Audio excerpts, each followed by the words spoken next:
Hello, welcome to Structured Work System. I am Kim Howard, a field training coordinator with Kentucky Autism Training Center. I just want to give you some basic information before we get started today. Feel free to ask questions or make comments at any point throughout the presentation by typing your question in the question box and clicking send. If you cannot see the question box, click on the orange box with the white arrow in the upper right corner of your screen to open the question box area. I will be answering all questions at the end of the presentation.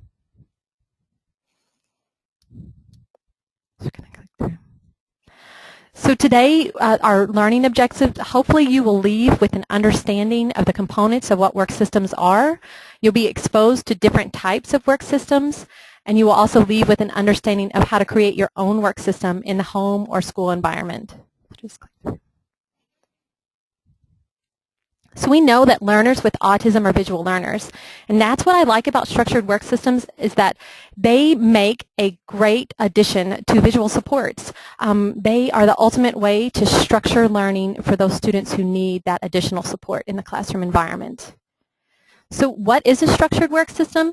It's purposeful organization of learning materials to assist learners with autism in answering the following questions.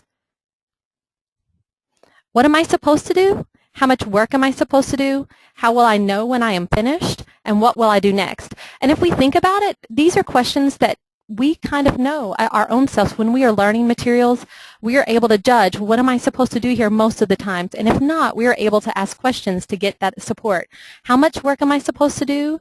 How will I know when I'm finished? And what do I do next? Research tells us that these questions are a great way to support learners with autism and a great way to provide the extra support to help them to understand how to learn. So this is a picture and an example of what a structured work system might look like in a classroom. You can see here on the left we have a schedule.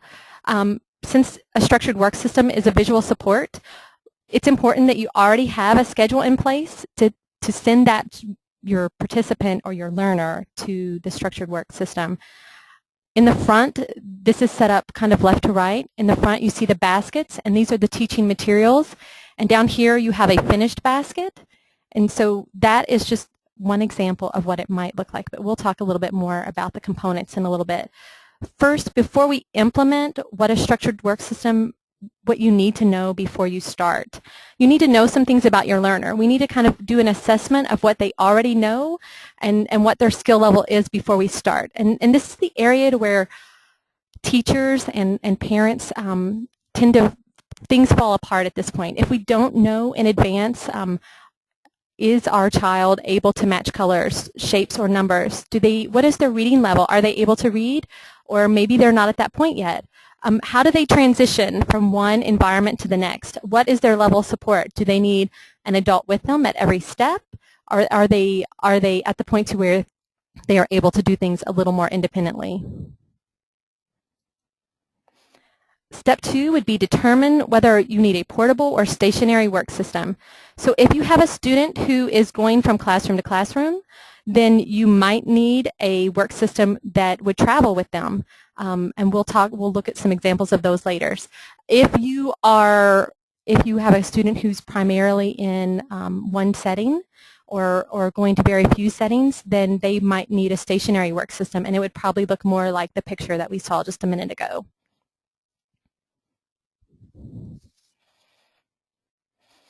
So step 3 would be we should also evaluate how does the learner understand what finished means. What does their concept of finished look like?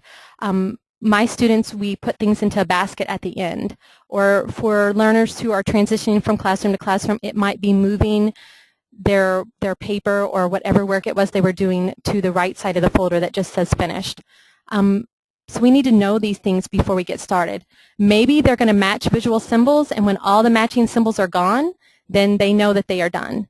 Maybe they can cross items off from a list of tasks that is completed, sort of like our to-do list that we might make our own self.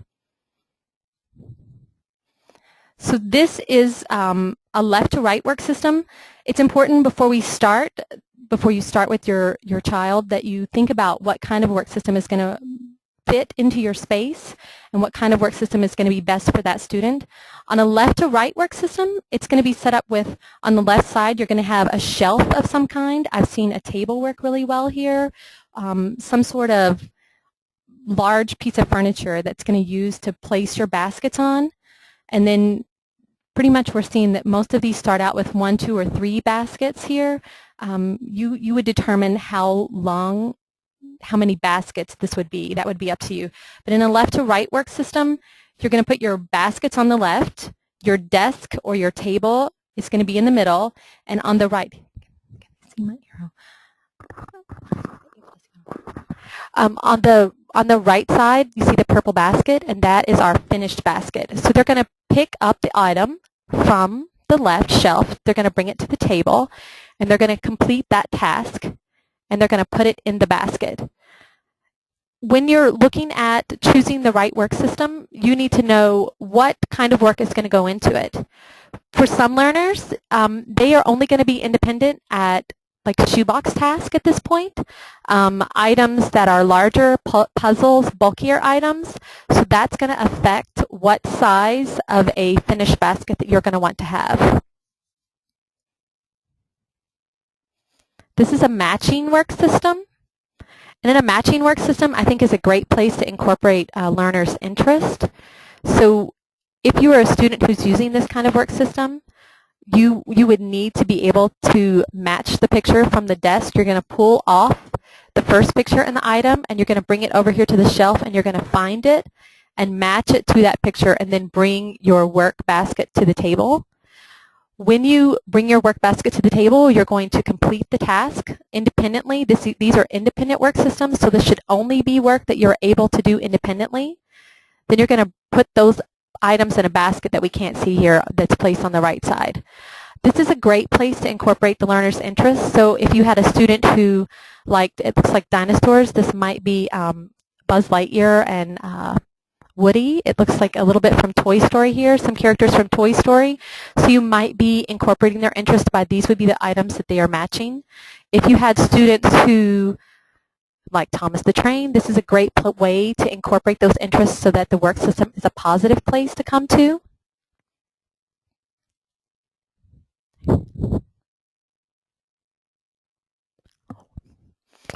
This is a portable work system. So this is what I would use and what I have used with students who are traveling from classroom to classroom. So this is just a 3-ring binder, and it has some folders in it. We see here on the right side it says to do, and on the left side it says to do, and on the right side it says finished. On the side that says to do, you're going to place whatever work is appropriate. So this is probably a student who is included in the regular classroom. And I like this system because it's going to look fairly typical. We don't want to make our learners look any different than other children in the regular classroom if possible. So this would be very portable. And the teacher, once again, would choose what is going in here. And the student would do the process. They're going to know on their schedule that they're going to do folder 1, folder 2, folder 3.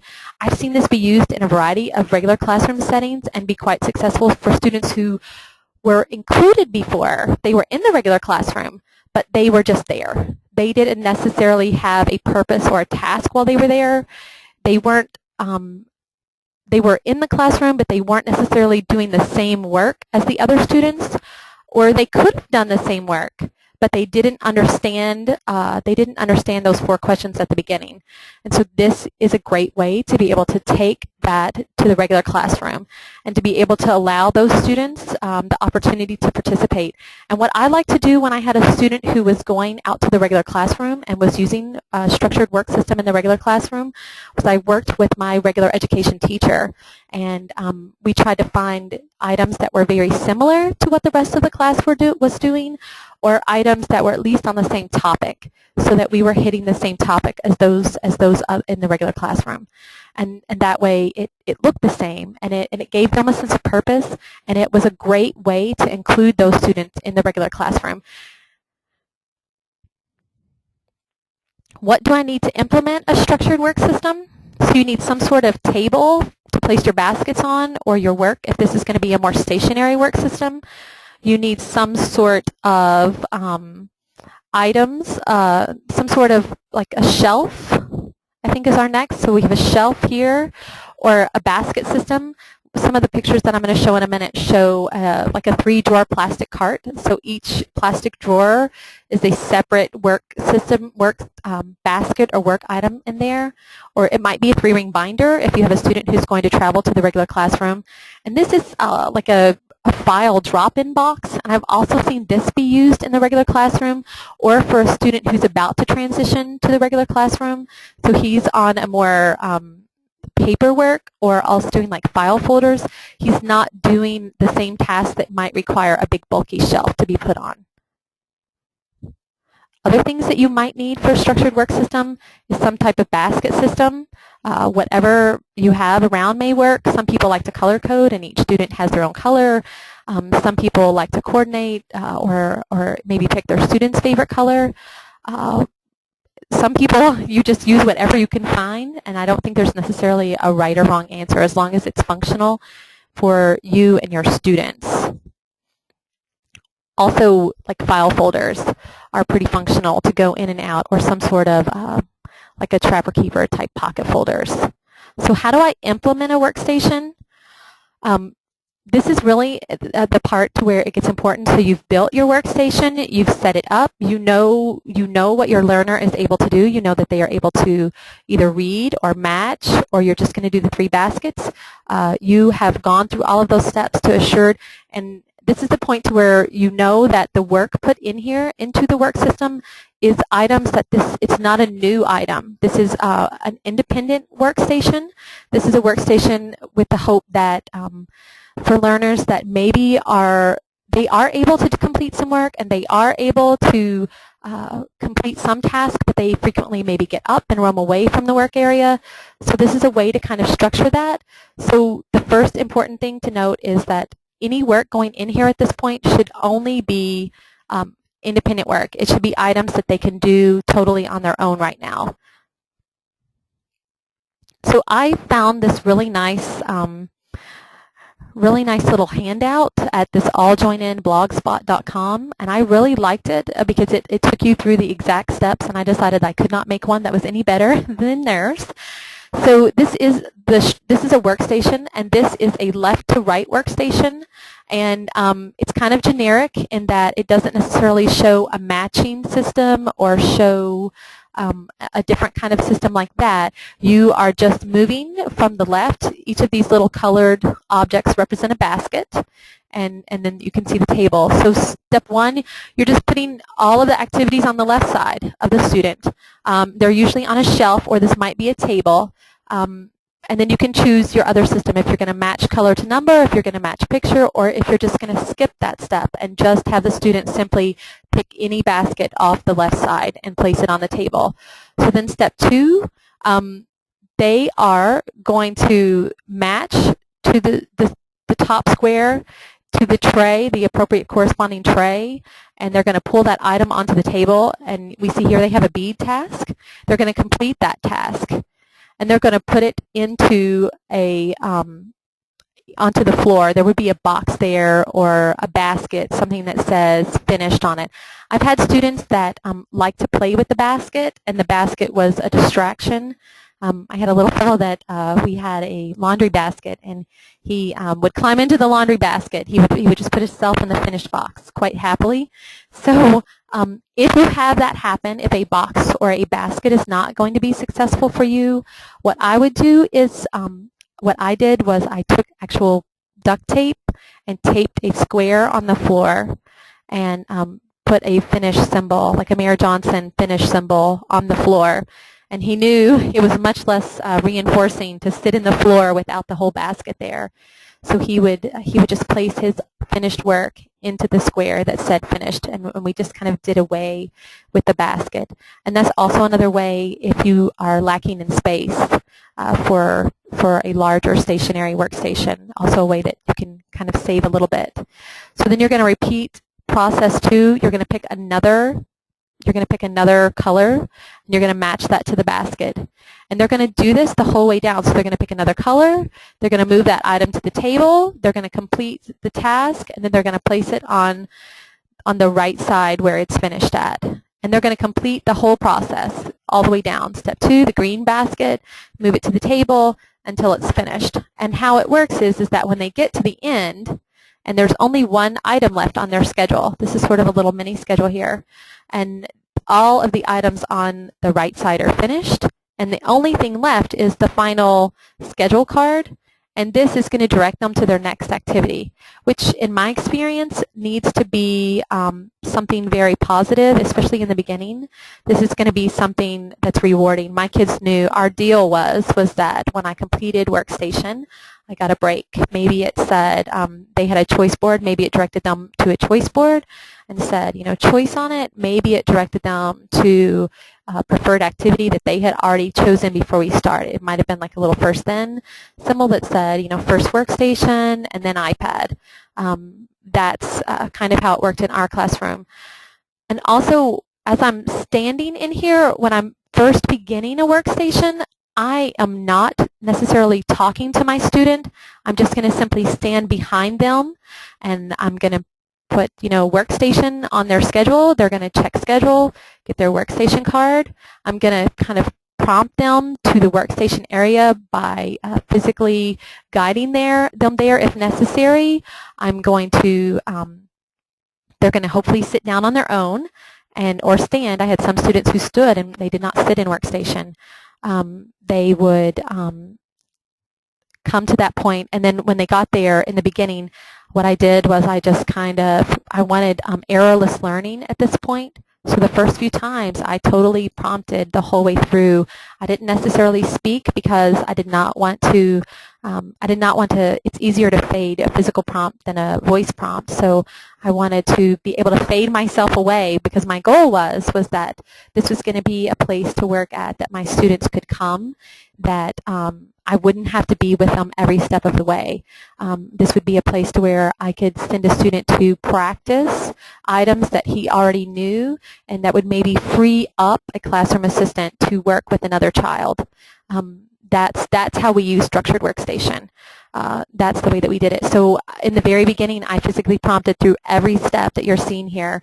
I physically took them through prompting. And I usually had made a task analysis of the steps to guide my data. Frequently, workstation was an IEP goal for me and for my students, at least in the beginning when they first came to me, if they had difficulties with sitting down and understanding how to learn. So we did a task analysis of all the steps of workstation, and I would, in the beginning, errorless learning only, prompt them through every step correctly for a few times, and then gradually fade myself back out. And I had students that when they came to me, they did not sit down at all. They did not complete any work. They kind of were roamers. They roamed the classroom, and that had been their previous learning experiences where they were allowed to roam, and they didn't necessarily have a lot of expectations, or teachers had tried very hard to put expectations in place but had not been successful in getting those students to sit.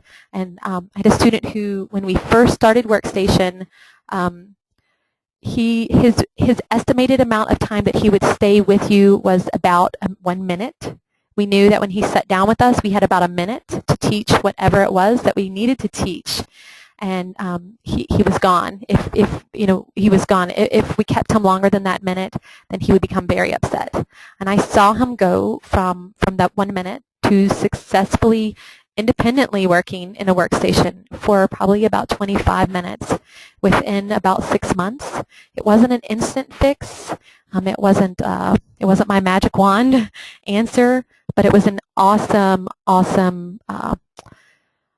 thing that we put into place for him. So that's why I like structured workstation so much, is that I have seen students who they just look so unsuccessful, and families and at home that they feel so defeated because they're not able to sit and learn. And I think this is a great way to teach children how to sit and learn. So that's my workstation kick. So Eventually, if you are prompting every time, you're going to want to make sure that you're consistently fading yourself out. So you're going to want to gradually fade back those prompts. And if you have a student who makes an error, in the workstation with their work, say, they're matching the alphabet and they match letters incorrectly, you're not going to correct that in the actual workstation. You're going to pull that back, and you're going to correct that during a one-to-one time or during instruction time away from the workstation, because we want to teach that the only time that we don't want the adult to be involved in structured workstation as little as possible. We want them to quickly fade out, and this is supposed to be a time to where the student is working on their own. And I know with my classroom that having a student who could go in and practice skills on their own was worth its weight in gold. I had multiple other students, and I had multiple other things that I needed to be able to do, and I couldn't always do group instruction, or it wasn't even appropriate for all the students to be included in group instruction at all times. And this was a great way to make sure that all my learners were engaged as much as possible. So a frequent question that I have asked is, what type of work can go into a structured workstation? What do we put into a structured work system? So it's anything that the learner can do independently. And I think in the beginning, the first few weeks or the first week or so, when you are looking at teaching a structured work system to a student, you want all the work that's in there to be very positive. You want this to be a party. You want this to be a happy place that they go to be at. So you want this to be a very reinforcing place. So in the beginning, you're not going to include a lot of work that the teacher is more interested in the student practicing. So this might look like their favorite matching game. This might be if they have a favorite puzzle, or whatever it is that the learner is reinforced by. Those are the types of things that you're going to include in the beginning. And also on the level of baskets, that's another thing to think about at this point, is what work can go in, but also how much work should go into a structured work system. You want to look at your learner, and if they have only gone from they are working very minimally, less than a few minutes, you're not going to want to make the amount of work in here to last them very long. It's going to be something that you're going to build up. You're not going to start out saying, you need to do 10 items, and each of these items are going to take 10 or 15 minutes because I need this time to do other stuff. You're going to not expect them to be in there much longer than they were already able to stay anywhere else. So if they're only participating in a learning task for a minute or two, then maybe it's 3 puzzles in there, and they're only putting in 1 piece in each puzzle, because in the beginning we're teaching the system, and you're not necessarily teaching classroom activities at that point. You need them to know how the system works. But once they understand how the system works, and you've made it a party, and you've made it a happy place to be, and a place that students aren't like, oh, you don't want students to dread going to structured work system. So you don't want to make the work so long that they really don't want to go there. You don't want it to become that battle. I've seen that happen, and it's a very hard thing to change once the student doesn't like to go there. So you want it to be positive, especially in the beginning. And I still, even once I had students who were successful and had worked in it for a few years, I still, included things that they were interested in sometimes, or things that they like to do. So in the beginning, for beginning learners that don't have a lot of skill sets yet, and maybe are just starting out, or maybe are just getting into the process of learning how to learn, there is a whole set of shoebox tasks out there that are sold by Shoebox Task, sold by the University of North Carolina. You can purchase those, but you can also Google Shoebox Task. It's all these little boxes over here with all these little different items, and they usually cover things like put in, stacking, take apart and put in, and it's kind of that beginning skill set. Some of it's a lot of fine motor, and these are items that are just I typically use shoebox type tasks for learners that they were only staying with me for a minute. If you're only staying with me for a minute, I'm not going to have a lot of time to teach you anything or to get in a lot of academic information at that point. And I know if you can only stick with me for about a minute, that I need to teach you how to learn. And so this is how we kind of did it, is through shoebox tasks. So maybe you're stacking cups, maybe you're stacking pegs, maybe you're dropping these little wooden boxes into the hole. These are very easy to make. I very successfully made these for just a few dollars. You can buy the little shoe boxes at the dollar store for $1. And then one of the most successful things that I did with this was I sent out an email to my classroom teachers, and in that I said, if you have broken puzzles, if you have items that you're not sure about the value of anymore, if you have pegs or anything that you're thinking about throwing away that still has pieces that are, look fairly usable, but maybe are missing parts, send to me first. Send these items to me first. And it was a great way for me to feel included in the school system. And it was a great way for them to support me, and they were pretty good about it. And I also asked them to save me things like sour cream containers, coffee cans, any kind of item that I could cut a hole in a shoebox and drop in to use in some kind of way. So I was able to make these for not very expensive. And if you go to Google and you type in shoebox task for learners with autism, or just type in shoebox task and autism, and then hit Google Images, you'll get a ton of varieties. I've seen these be used to incorporate student interest. Maybe a student like Dora the Explorer, so the activity that he did involved one-to-one correspondence, so he put one character in one hole, and he did that multiple times. Maybe it's a learner who has sensory interest, and so this is a way that you can incorporate sensory interest. I would take large metallic coins that you could get for just, maybe $1 for a whole bag of them at the Dollar Tree, and drop them into a metal coffee can, and they make a really nice ringing sound. And so it gave the learner something that they was positively reinforcing to them, but it also helped them to learn to sit in their seat, that we work left to right. It helped me teach the concept to finish. So it was a easy way to incorporate those things. Also, classroom puzzles is a good place to start. Maybe you have a student who is able to do classroom puzzles. They can take apart and do the whole thing. Maybe you have a student whose tolerance is they're only going to put it in 2 puzzle pieces, so it's just a partial puzzle. That's where you'll have to know what your learner is able to do independently. And all of these items, any new item, I always did first in one-to-one teacher station. I always made sure before I put anything into my independent workstation that the student had at least seen it and experienced it and had success with me first, or with a classroom aide in a one-to-one teacher setting.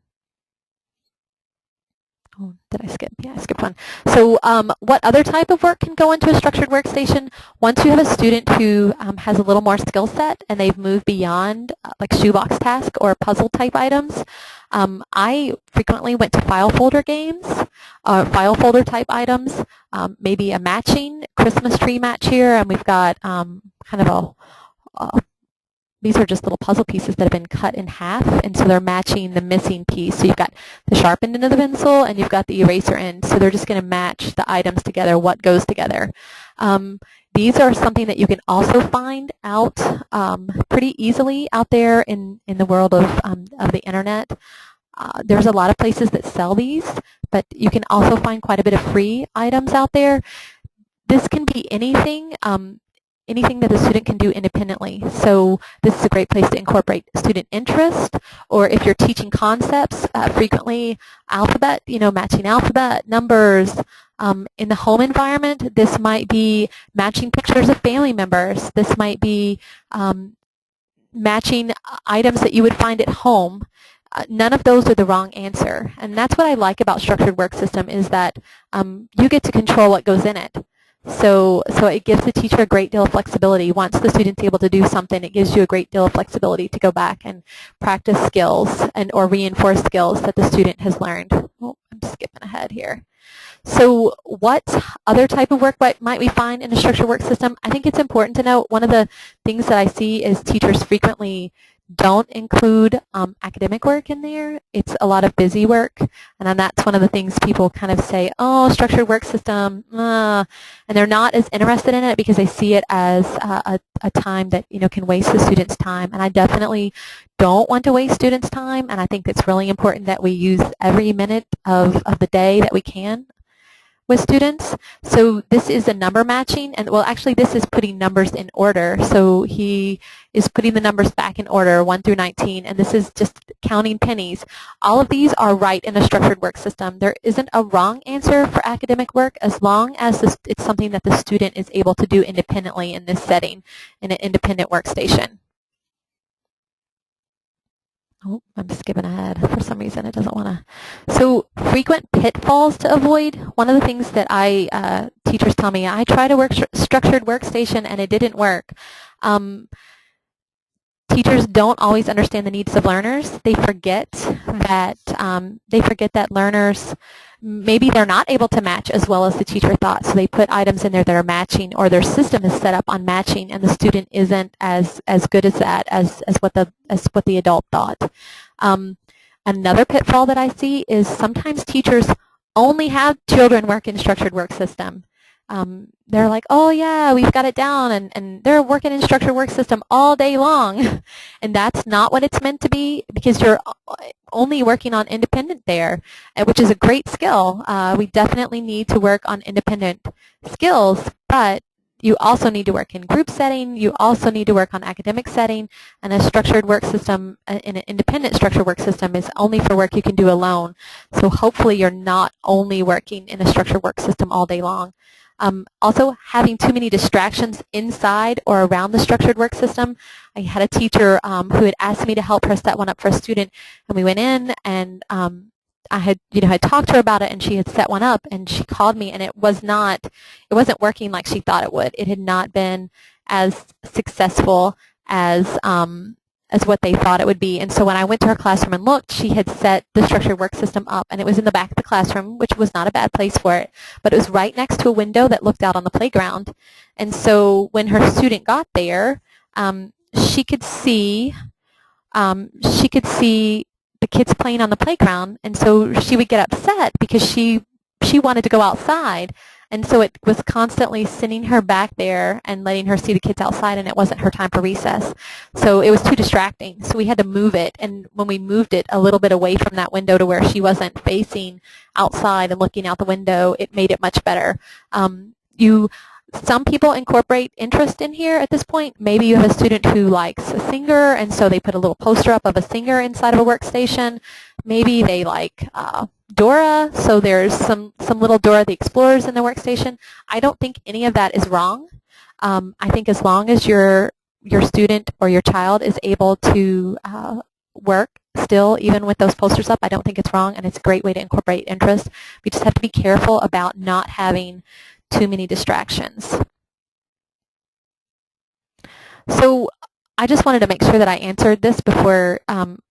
When you look at the National Professional Development Center,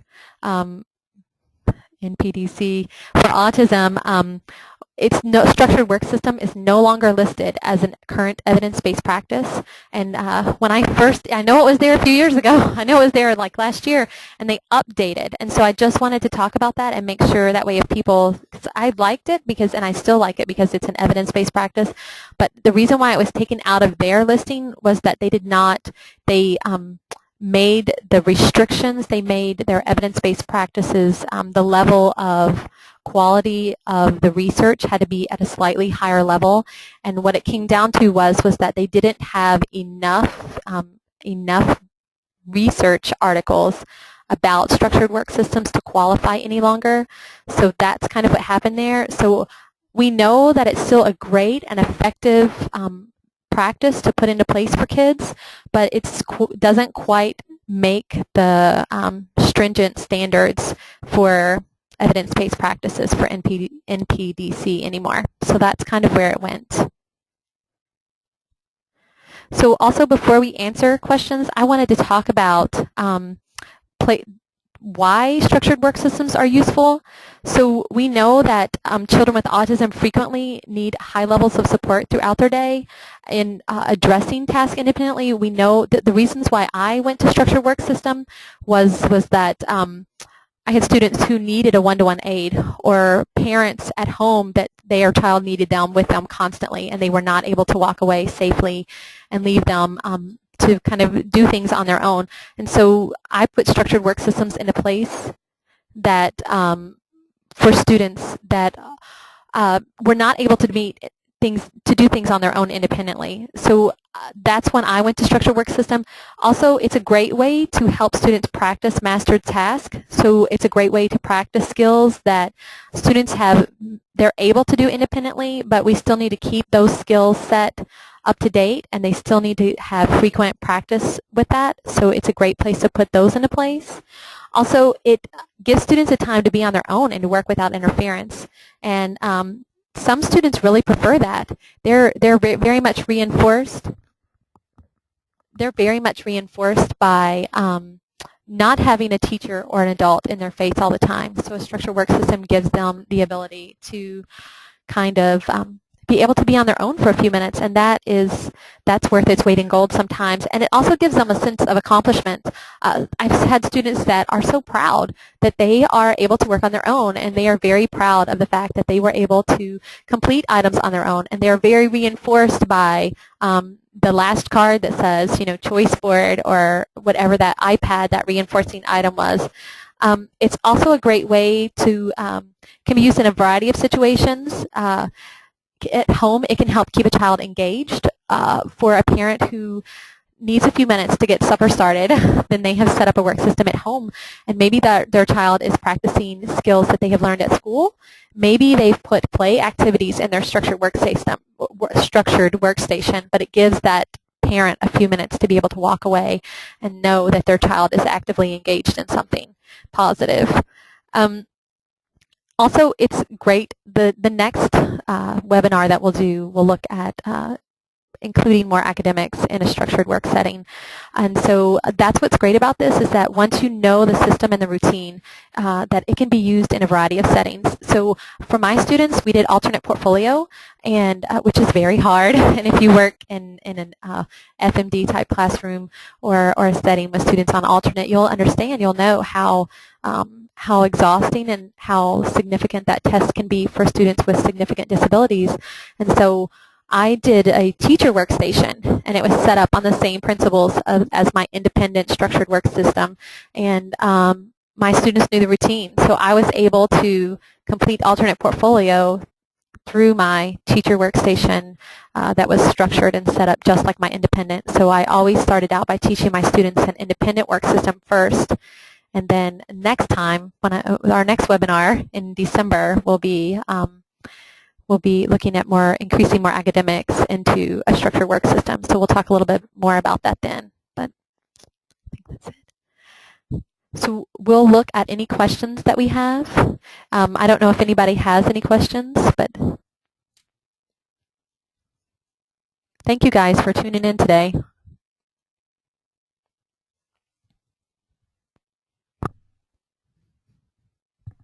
How do I mute?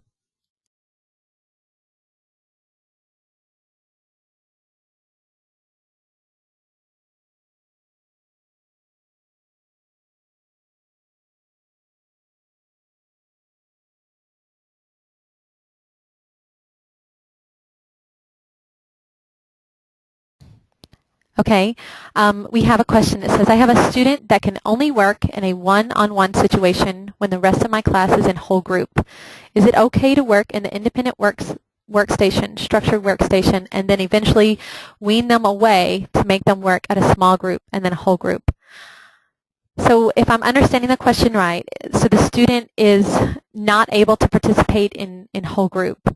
So they are working in independent workstation. Oh, okay, wait, no, she says no, yes. So let me read it again. I have a student that can only work in a one-on-one situation when the rest of my class is in whole group. Is it okay to work in an independent workstation and then eventually wean them away and to get them to work in small group and then whole group? No, so he can't work in whole group at all, and during that time he's working in a one-to-one workstation. I think that if you have a student who's not able to join the whole group, that you would definitely want to going to kind of, we look at groups as whole, like an onion, so you're going to layer the group. So maybe he's going to join the group for just a very few minutes at the end, and you would definitely want to wean them away. I think structured workstation is something that you would use throughout the day. So if you're using it as a one-to-one station when you're doing whole group with the rest of your class because he's not able to participate with whole group, I don't think that's necessarily the wrong answer. I think as long as you're working on weaning them to work with your whole group, I think that's okay in that setting. Any other questions out there?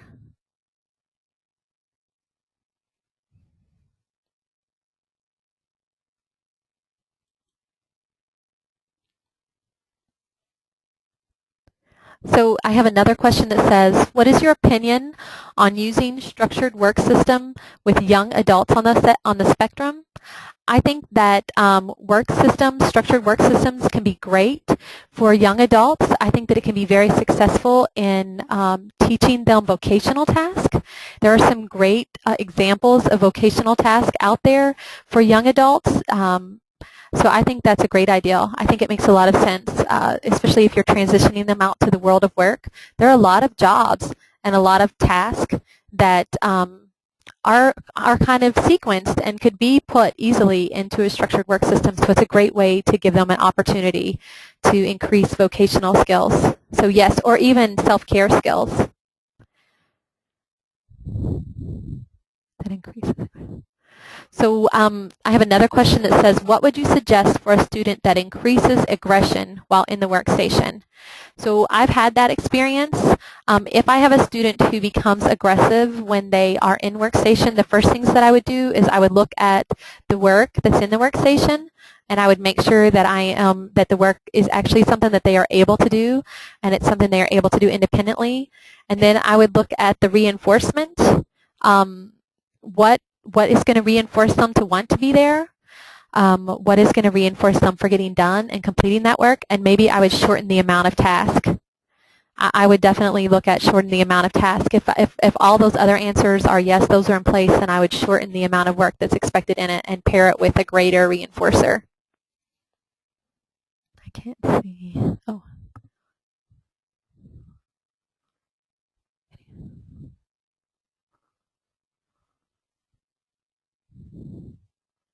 So I have another question that says, can you give ideals or a copy of the PowerPoint that shows pictures of some of the work that a student may be able to do in a work system? Our next webinar in December, we'll look at academic work, and it'll specifically focus on the types of academic work that we can put into a structured work system. But it's going to be student-based.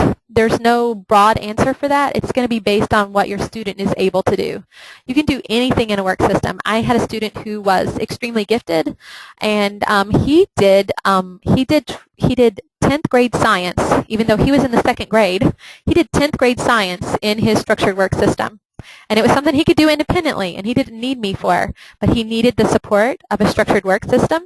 And so he did 10th grade science in his structured work system, all the way down to I've seen students who have are just beginning to learn how to learn and are just beginning to learn some of those very early skills, and so they are doing more like a shoebox task type item that is much more concrete and doesn't have as many skill requirements as some of those more academic tasks.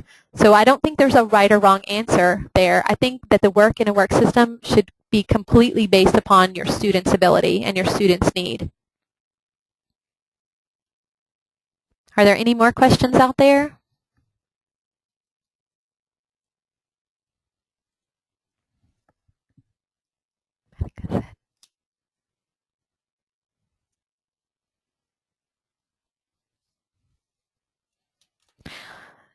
If you have no more questions,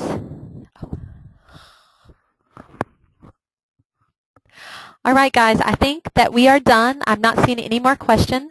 You can tune back in with me in December. Thank you.